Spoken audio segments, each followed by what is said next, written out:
नमस्कार, मी शाहिद खेरटकर सह्याद्री समाचार मध्ये आपल्या सर्वांचं स्वागत करतो। पाहूयात एक विशेष बातमी।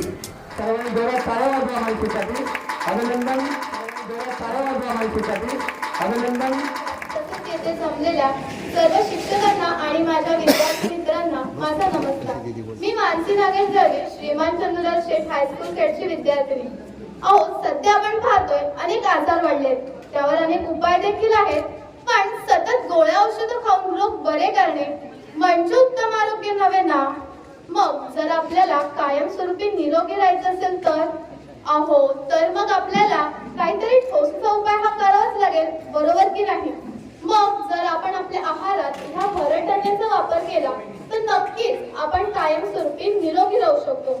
पण मला सांगा, तुम्ही कधी हा विचार केला आहात का की भरड धान्य ही तांदूळ किंवा गहू इतके लोकप्रिय किंवा प्रसिद्ध का नाहीत?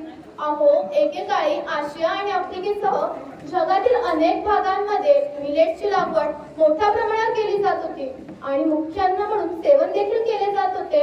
पण 1960च्या हरित क्रांतीच्या आगमनाने शेतकरी मोठ्या प्रमाणात तांदूळ आणि गहू या उच्च उत्पादनाच्या जातींकडे वळले, जे त्यांच्यासाठी अधिक फायदेशीर होते। मोठ्या प्रमाणात लागवड करणं सोपं होतं, पण ह्याचा परिणाम मात्र मिलेटच्या शेतीवर झाला। जगभरात मिलेटचे उत्पन्न कमी झाले, आपल्या आहारातील त्याचा वापर कमी झाला।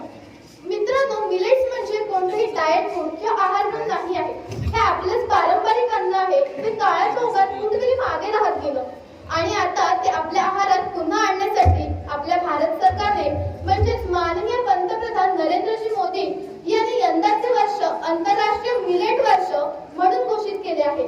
यामागील हेतू असा की भरड धान्याचे उत्पादन वाढवणे, जास्तीत जास्त लोकांनी आपल्या आहारात त्याचा वापर करणे, तसंच आपल्या भारतीय शेतकऱ्याचा गौरव व सन्मान वाढवणे व संपूर्ण भारतवासीयांना निरोगी ठेवणे।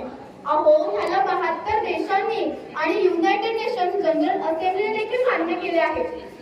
बरं थांबा, आता मी तुम्हाला मिलेटचे काही प्रकार आणि त्यापासून बनणारे पदार्थ दाखवते। म्हणजेच काय तर नाचणी ही सर्व। तसंच आपल्याकडे उपवास वगैरे असेल तर आपली आई वरीचा भात करते, बरोबर? त्या वरीच्या भातामध्ये सर्वात कमी कॅलरीज असतात, जे वेट लॉस साठी अत्यंत उपयोगी असे ठरते। तसंच आपल्या नर्वस सिस्टीमचं कार्य सुरळीत चालण्यासाठी आपल्याला व्हिटॅमिन B1 ची आवश्यकता असते आणि हे व्हिटॅमिन B1 आपल्याला फॉक्सटेल मिलेट म्हणजेच कांगराट ह्यातून भरपूर प्रमाणात मिळते। शिवाय आपण ह्या सर्व भरड धान्यांची जर भरडी केली तर ती लहानांपासून वृद्धांपर्यंत सर्वांनाच उपयोगीशी ठरेल। एवढंच नव्हे, आपण ह्या भरड धान्यांपासून idli, dosa, burger, pizza, cutlet ह्यांसारखे लहानांपासून मोठ्यांपर्यंतच्या आवडीचे, चवदार आणि पौष्टिक, मुख्य म्हणजे मिलेट्सने बनलेले असंख्य असे पदार्थ बनवू शकतो। सध्या आपल्या भारतात मिलेट्सवरती संशोधन डॉक्टर खादरवली खान हे करत आहेत। त्यांनी गेली 20 वर्ष मिलेट्सवरती संशोधन करून 5 वेगवेगळ्या प्रकारचे बेस्ट मिलेट्स शोधून काढले आहेत आणि त्यांनाच मिलेट्स मॅन असेही म्हटलं जातं।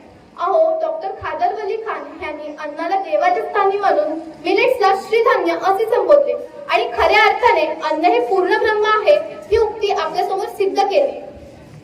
श्रीधान्य म्हणजे छोट्या शेतकऱ्यांच्या समृद्धीचे द्वार। श्रीधान्य म्हणजे कोट्यावधी लोकांचा पोषणाचा कर्णधार। श्रीधान्य म्हणजे उत्तम निरोगी आयुष्याचा आधार। चला तर मग आपण ह्या श्रीधान्याचा करूया जोरदार प्रसार।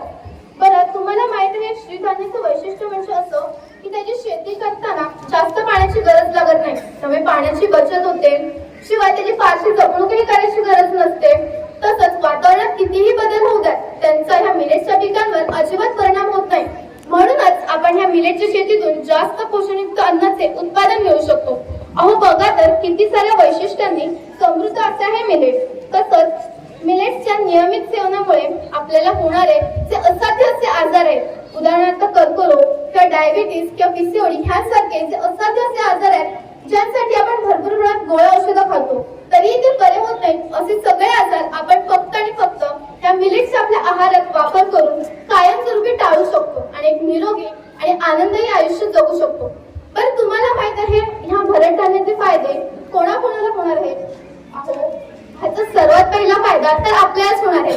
आता तो कसा काय? तर आपण त्या भरड धान्याचा आपल्या आहारात वापर केला तर आपण निरोगी राहणार आहोत। तसंच ह्याचा दुसरा फायदा हा छोट्या शेतकऱ्यांना होणार आहे, त्यांच्या आर्थिक परिस्थिती सुधारून ते सदर